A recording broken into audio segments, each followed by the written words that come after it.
GiMA বেগুন শাক। GiMA বেগুন শাকটা রান্না করার জন্য এই গিমা শাকগুলো কিন্তু প্রথমে আমি বাইছে নিছি, বাইছে ধুয়ে একটু কাইটে নিছি, কাইটে নিয়ে আর নিছি একটা বড় বেগুন।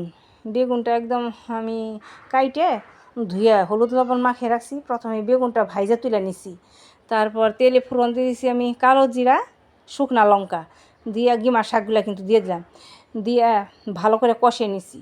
আর গিমা শাকের মধ্যে দিয়ে দিছি আমি পরিমাণ মতো কাঁচা লঙ্কা, পরিমাণ মতো লবণ আর সামান্য একটুখানি হলুদ, সামনে 1 চিমটি হলুদ দিয়ে এই গিমা শাকটা কিন্তু আমি প্রথমে ভাজা ভাজা করে নিলাম।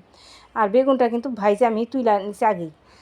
আমার শাকটা যখন একদম ভাজা ভাজা হয়ে যাবে তখন ওই যে আমি ভাজা রাখছি বেগুনগুলা, ওই ভাজা বেগুনগুলা এই গিমা শাকের মধ্যে দিয়ে দিলাম, দিয়ে শাকের সাথে ভালো করে এই গিমা শাকের সাথে নাড়াচাড়া করে নেব। আমি নাড়াচাড়া করে একদম শাকটা যখন আমার বেগুনের সাথে ভাজা ভাজা হয়ে গেলো, একদম ভাজা ভাজা করে নেব আমি, ভাজা ভাজা করে তারপর তুলে নেব।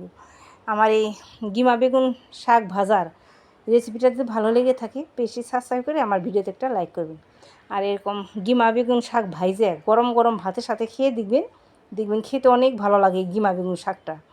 গিমা বেগুন শাক কিন্তু অনেক একটা উপকারী জিনিস, একটা এই শাকটা কিন্তু একটা ওষুধের মতো কাজ করে।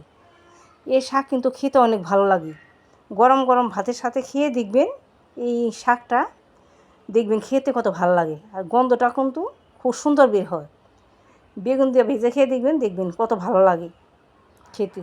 দেখতেও যত সুন্দর লাগে গিমা বেগুন শাকটা, খেতেও কিন্তু ততটাই ভালো লাগে, অনেক ভালো লাগে খেতে। খেয়ে